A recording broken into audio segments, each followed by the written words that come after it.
અગત્યના સમાચાર આઝાદ youth councillor દ્વારા આયોજિત દ્વિતીય સામૂહિક લગ્ન આયોજન કરવામાં આવ્યું હતું. 31 જોડા સમૂહ લગ્નનું આયોજન કરવામાં આવ્યું.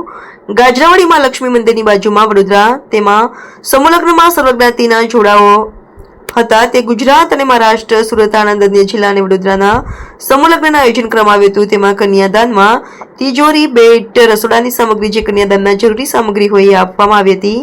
આઝાદ યુથ કાઉન્સિલર દ્વારા મોટી સંખ્યામાં લોકો ઉપસ્થિત રહ્યા હતા.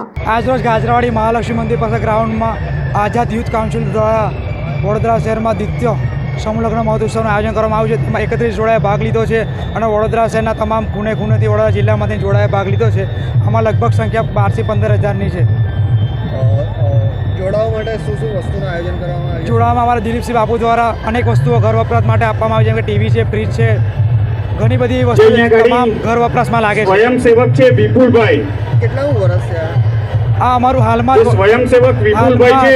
વડોદરા શહેરમાં અમે 4 મહિનાની અંદર દ્વિતીય સમૂહ લગ્ન આયોજન કરવા અગાઉ પણ અમે 1 મહિના પહેલા મહિનામાં પ્રથમ સમૂહ લગ્નમાં આયોજન કરવામાં આવ્યું. 4 મહિના પછી દ્વિતીય સમૂહ લગ્ન આયોજન કરવામાં આવ્યું છે. આપનો પરિચય? સાગરજી ઠાકોર, આઝાદ યુથ કાઉન્સિલ ગુજરાત પ્રદેશ પ્રમુખ.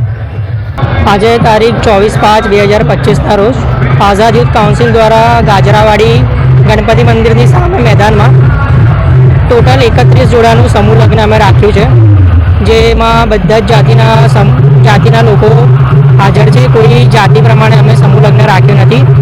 એક હિન્દુ પ્રમાણે સમૂહ લગ્ન રાખેલ છે આજે. અને આજે આટલી તોફાની હવા બી અમે હમણાં અહીંયા ઊભા જ છે. અમે કશું બી કરીને આજે આ સમૂહ લગ્ન પાર પાડીને જ રહીશું. શું શું આપવામાં આવશે એ લોકોને? જોડાઓને શું શું આપવામાં આવશે? જોડાઓને ટોટલ 61 વસ્તુ છે. હવે 61 વસ્તુ ક્રમશઃ નહીં કહેવાય, પણ ટીવી છે, ફ્રીજ છે, પલંગ છે, પછી ઘર વપરાશના વાસણો છે, એમ તમામ પ્રકારની ઘરની વ્યવસ્થા આપવામાં આવશે.